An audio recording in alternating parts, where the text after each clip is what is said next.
For the record, I think I'm the only one that is crazy enough to keep my scripts here. What is iOS without a bunch of cool apps that make everything better? The first app is called Blip. It is unmatched at what it does. You can use the app to send files and even links, pictures, images, videos, whatsoever between iPhones and Androids, as well as Mac and Androids. Exactly, as well as from Android to iPhone, even Android to Mac. It works. And I've used it. It works over cellular or Wi-Fi, even at longer distances. You know, on AirDrop, even if you want to use long distance with cellular, you have to still initiate the process when you guys are close to each other. With Blip, someone could be like a story below and then you can still initiate the process. The downside is that it's very dependent on the router speed as well as the cellular network speed. It's not even close to the speed of AirDrop or QuickShare. Not even close, but it's still very reliable when the need arises. You guys seriously need to try it out, particularly those of you with Androids and iPhones. For me personally, where the app shined is like, there was a time I was shooting a video about an S21 fan edition in 2025, and then I took some images to the S21 as like sample pictures to use in Final Cut Pro on my Mac. And then I quickly needed the pictures to insert in the timeline, and the fastest way at that point was Blip, and it saved my life, and it can save yours also. Look, by the way, if you don't subscribe to my channel at this point, I'm going to introduce an app with a virus to wreck your iPhone. Speaking of images, the next app is Canva. Canva is one of those apps that was there for me when I started my content creator journey in 2021. That app is amazing at what it does. It's quite unique, and thanks to the lady who founded the company, she's amazing. It works between all your devices. You can create mock-ups, you can upscale images, you can remove backgrounds perfectly.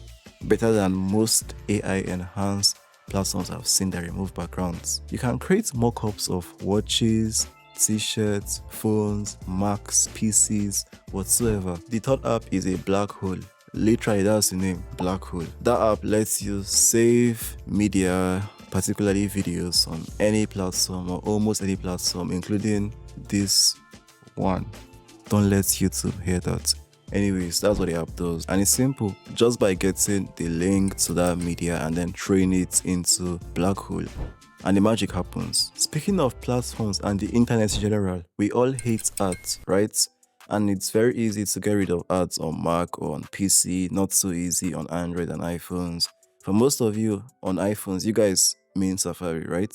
Even me, I do that. The best solution for Safari users I've come across up until now is called AdGuard AdBlock. The best way to make it work to your taste is like you download it for the first time, and then you try out the free trial. It lets you install all the extensions in your Safari app.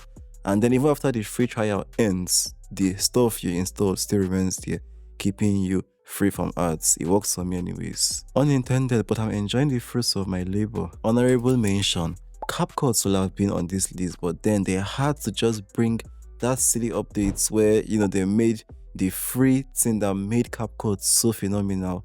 They took it out and then put a bunch of watermarks for free users, which means it's not making the list. You know what's making the list? Final Cut Camera. Apple absolutely killed this with that app. Yeah, that's one of the best apps on iPhone for people that want to take a bit more professional video and have more control over their video. And why I like this app is that unlike all those Blackmagic and other apps, Apple puts essential controls you need, not a bunch of buttons and switches that look like you're driving an airplane. I mean, look at this, like, what the hell? You could literally spend like 5 hours figuring out how to just record a standard 1080p video at maybe 48 frames per second.